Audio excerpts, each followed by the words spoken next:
संविधान के किस अनुच्छेद के अंतर्गत धन विधेयक को परिभाषित किया गया है? जल्दी बताइए। Under which article of the Indian constitution the money bill is defined? बताइए। 109, 111, 110, बी एंड सी दोनों क्या है सही जवाब? क्वेश्चन आपकी स्क्रीन पे, जल्दी आंसर करें। सोच समझ के आंसर करना है भाई सारे बच्चों को।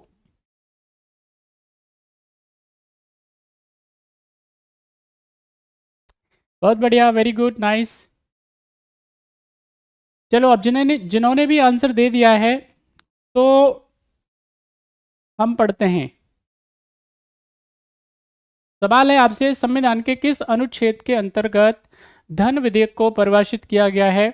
Under which article of Indian constitution the money bill is defined? तो क्या है सही आंसर? जिन्होंने भी आंसर दे दिया है बढ़िया है, अच्छी बात है। अब सुनिए ध्यान से, हर एक बच्चे को अब क्या है सही से ये बात समझ में आनी चाहिए, आपको एक एक इसका जवाब आना चाहिए। देखिए, हम पहले बात करते हैं किसके बारे में? बजट के बारे में, है ना।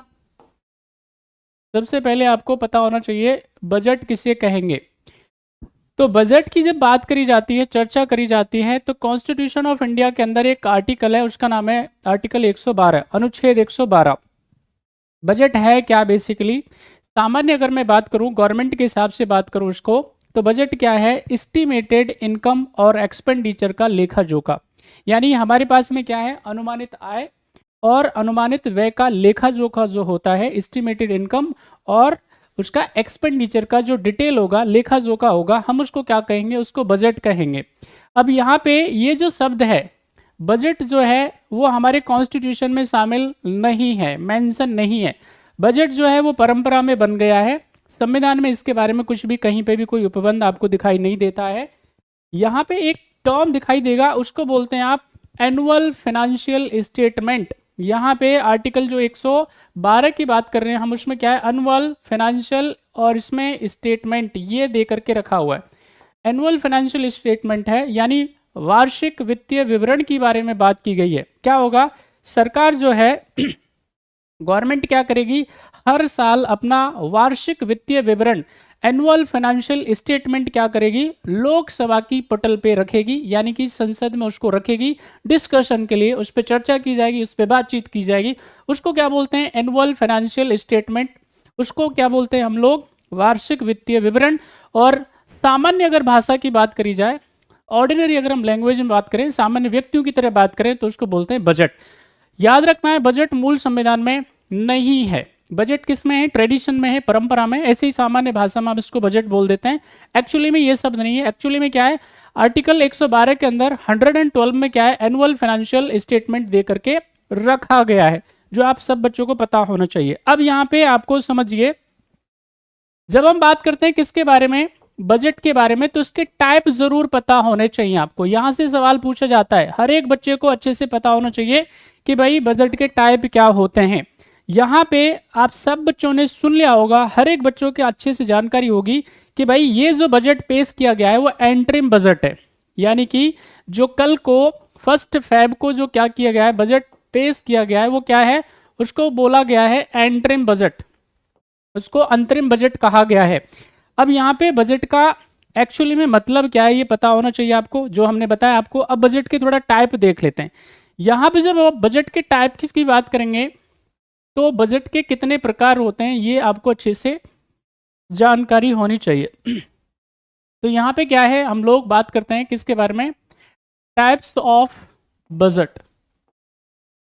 अब यहाँ पे बजट की जब टाइप की बात करेंगे तो इसमें पहले नंबर पे आता है आपके पास, हम पढ़ते हैं जनरल बजट।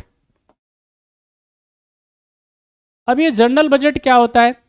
जनरल बजट या हम इसको कई बार बोल देते हैं पूर्ण बजट, यानी कि कंप्लीट बजट। इसमें क्या होगा? पूरे के पूरे साल के बारे में फाइनेंशियल पूरा का पूरा स्टेटमेंट होगा, यानी कितना इनकम होगा और कितना एक्सपेंडिचर, गवर्नमेंट के पास पैसा कितने आने वाला है, कहाँ कहाँ खर्चा किया जाने वाला है, वो तमाम बातें होती है।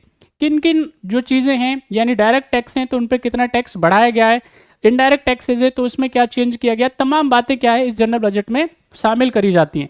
यहाँ पे क्या है, कोई भी सरकार जब कह सकते हैं कि वो अगर काम कर रही है, कंप्लीट वर्क कर रही है, तो वो क्या करती है? जनरल बजट पेश करती है। ठीक है, अब क्या है, इस बार जनरल बजट पेश नहीं किया गया है, तो क्या किया गया है, एंटरिम बजट पेश किया गया है। अब ये एंटरिम बजट क्या होता है, याद रखना है, सबसे इंपॉर्टेंट यही है, एग्जाम के पॉइंट ऑफ व्यू से यहाँ से सवाल पूछे जाते हैं। ध्यान रखना है, 2 कंडीशन जरूर याद रखनी है। जब क्या है, गवर्नमेंट यानी कोई नई गवर्नमेंट बनने वाली होती है, यानी चुनाव जब नजदीक होते हैं, तो वैसी स्थिति में क्या किया जाता है, एंटरिम बजट पेश किया जाता है।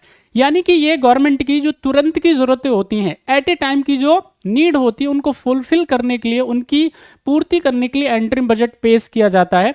लगभग 3, 4 या 5 महीने अगर क्या है बेसिकली चुनाव में हो आसपास, तो उसके लिए क्या किया जाता है, एंटरिम बजट की व्यवस्था करी जाती है। अब इसके अंदर और क्या क्या होगा, इसके अंदर क्या है, इसमें जितने भी पेंशन्स वगैरह होगी, यानी कि प्रेसिडेंट ऑफ इंडिया की सैलरी होगी, पेंशन हो गया, यहाँ पे हम बात करते हैं तो जो जजेस हो सकते हैं तो जजेस की पेमेंट होगी, उनकी सैलरी होगी, पेंशन वगैरह हो गया, सरकार के और अन्य खर्चे, सैलरी देने की बात होगी, तो वो सब क्या है इसके अंदर शामिल होती है, किसके अंदर, एंटरिम बजट के अंदर। अच्छा, इसमें एक और इम्पॉर्टेंट बात होती है कि इसमें क्या है, इसमें नई जो आउटकम्स हो सकती हैं वो भी शामिल हो सकती हैं। तो यहाँ पे एंटरिम बजट गवर्नमेंट ने पेश किया है, क्योंकि अभी नजदीक क्या है, चुनाव है, या फिर सरकार जाने वाली हो। पूरा बजट क्यों पेश नहीं करती है, जनरल बजट पेश क्यों नहीं किया जाता है, क्योंकि पता नहीं है सेम सरकार आए या नहीं आए, और जब पता नहीं होता है तो वैसी स्थिति में एंटरिम बजट पेश किया जाता है, पूर्ण बजट या जनरल बजट पेश नहीं किया जाता है। तो ये आपको अच्छे से पता होना चाहिए। अब ये जो बजट होता है वो हर साल 1 फ़रवरी को क्या किया जाता है, पेश किया जाता है, उसको क्या है, लेकर के आया जाता है, जो आप सब बच्चों को ठीक प्रकार से अच्छे से ये पता होना चाहिए। अब यहाँ पे जब हम बात करेंगे तो इससे पहले क्या हुआ करते थे, कुछ बजट आते थे जिनको हम लोग क्या बोलते हैं, जैसे आउटकम बजट बोलते हैं, ठीक है कि नहीं, ये आउटकम के बेस पे होता था। एक और होता था परफॉर्मेंस बजट, यहाँ पे ये भी आपको पता होना चाहिए, लेकिन इनमें भी सबसे इंपॉर्टेंट है वो है जेंडर बजट।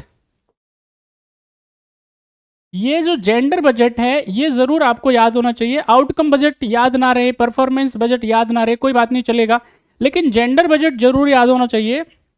हर एक एग्जामिनेशन में पूछा जाता है, यूपीएससी में, कई बार यूजीसी नेट में ये सवाल पूछ लिया गया है।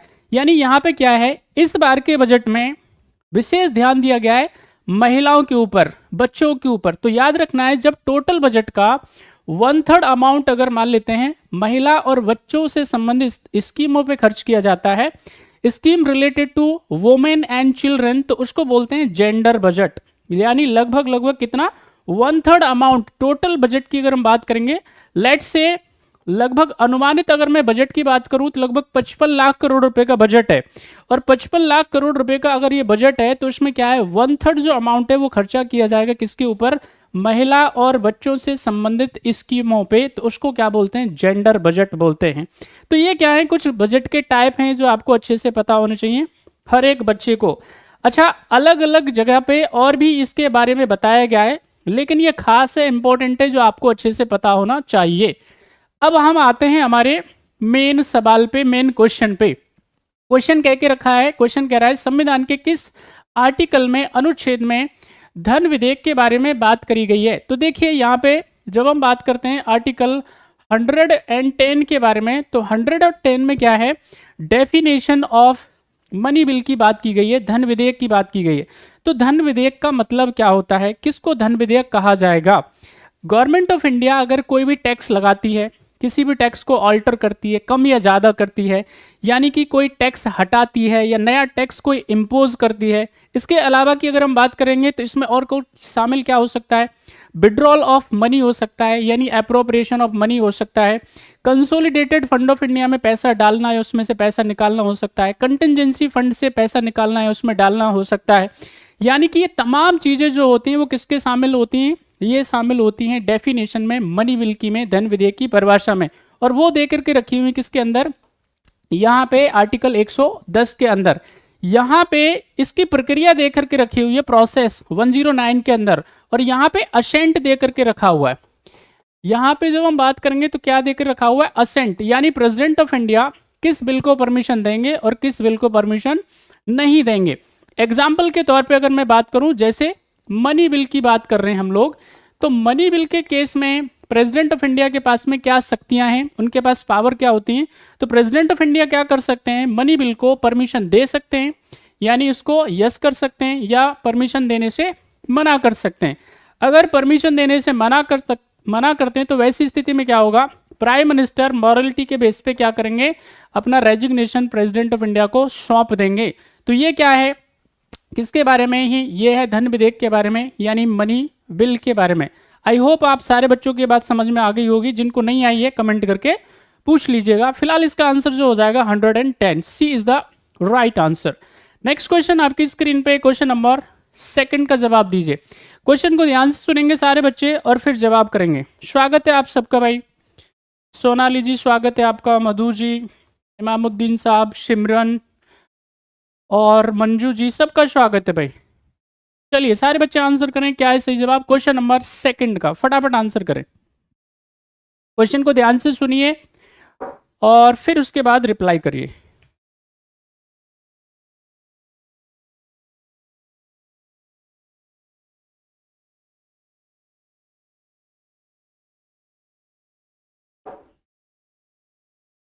Waiting for your answers. Question है, लेख अनुदान संघ सरकार को अनुमति प्रदान करता है, बताइए फटाफट से। Vote on account allow the union government to what, किसके लिए परमिशन दी जाती है लेखानुदान के द्वारा?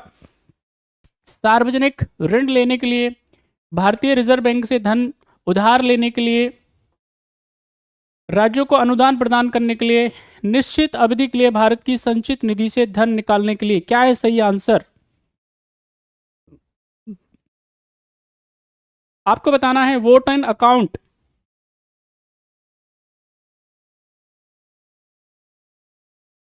अब देखो यहीं फंसेंगे आप, एग्जामिनर आपसे वो नहीं पूछ रहा है जो बजट में मेंशन किया है, अमाउंट नहीं पूछ रहा है, थ्योरी पूछेगा आपसे भाई। हर बच्चे से थ्योरी पूछने वाला है आपसे, वो तमाम चीजें नहीं पूछेगा जो आप सोच रहे हो। मैं आपको बहुत सारा डेटा दे सकता हूं अभी, यहाँ पे जो डेटा होगा इंपॉर्टेंट उसके बारे में हम बता देंगे आपको, लेकिन एग्जामिनर तो यही सवाल पूछता है और उसी में आप फंस जाते हो। देखिए यहाँ पे जब हम वोट ऑन अकाउंट की बात करते हैं, इसको बोलते हैं हिंदी में लेखा अनुदान। यानी कि जब क्या होता है, जब जनरल बजट जो है पास होने की स्थिति में ना हो, अब वैसी स्थिति में क्या किया जाए, सामान्य जो बजट है यानी सरकार जितना पैसा चाहती है, अब उसको क्या है, संसद उसकी परमिशन नहीं दे रही है। इसका मतलब क्या है, जब तक पार्लियामेंट परमिशन नहीं देगी जब तक बजट पास नहीं होगा। यानी कि एक आर्टिकल है, आपको अगर याद हो जाए अच्छी बात है, ना हो तो कोई दिक्कत नहीं है। हम इसको एप्रोप्रिएशन ऑफ मनी बिल बोलते हैं। एप्रोप्रिएशन का मतलब होता है विड्रॉल ऑफ मनी।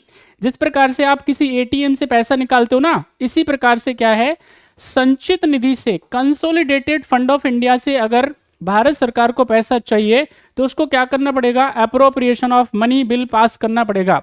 आर्टिकल 114 के अंदर क्या है, हम उसको बोलते हैं भाई धन जो विधेयक है उसको क्या करना है, अगर उससे पैसा निकालना है तो विनियोग विधेयक पास करना पड़ेगा, एप्रोप्रिएशन बिल पास करना पड़ेगा, तो ही गवर्नमेंट को पैसा मिलेगा, नहीं तो नहीं मिलेगा।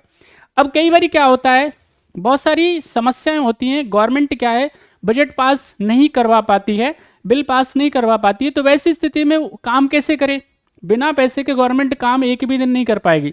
तो क्या होगा, अब उसको क्या है एडवांस में पैसा देने के लिए, ठीक है कि नहीं, कि भाई मनी बिल को पास करेंगे आराम आराम से, तब तक हम क्या करते हैं, आपकी जो तुरंत की जरूरत है, जैसे कि आपको किसी की सैलरी देनी है, ठीक है कि नहीं, कहीं पे कोई महिला बच्चों से संबंधित कोई स्कीम चल रही है तो उसके लिए पैसा चाहिए, या फिर आपको अगर आपको सरकार के जो खर्चे हैं उनके लिए पैसा चाहिए, तो आपको क्या करेंगे हम लोग, वोट ऑन अकाउंट पास करके, ठीक है कि नहीं, यानी कि वोट ऑन अकाउंट पास करके, लेखा अनुदान पास करके क्या कर दिया जाता है, पैसा दे दिया जाता है। अब सुने, वोट ऑन अकाउंट और एक टर्म हमने अभी जस्ट बताया था एंट्रिम बजट। अब ये एंट्रिम बजट में और वोट ऑन अकाउंट में दोनों में फर्क क्या होता है, इसमें क्या होता है इनकम भी शामिल होती है और इसमें सिर्फ और सिर्फ एक्सपेंडिचर है।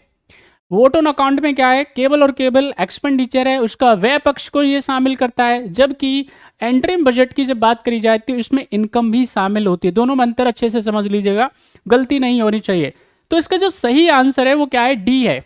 कुछ वक्त के लिए सरकार को, यानी कि उसकी जो तुरंत की जरूरतें होती है महीने 2 महीने की, ठीक है कि नहीं, यानी सर्टेन और उसकी जो नीड्स होती हैं निश्चित अवधि के लिए भारत की संचित निधि से धन निकालने के लिए परमिशन को क्या कहा जाता है, वोट ऑन अकाउंट कहा जाता है। आई होप आपको ये बात समझ में अच्छे से आ गई होगी।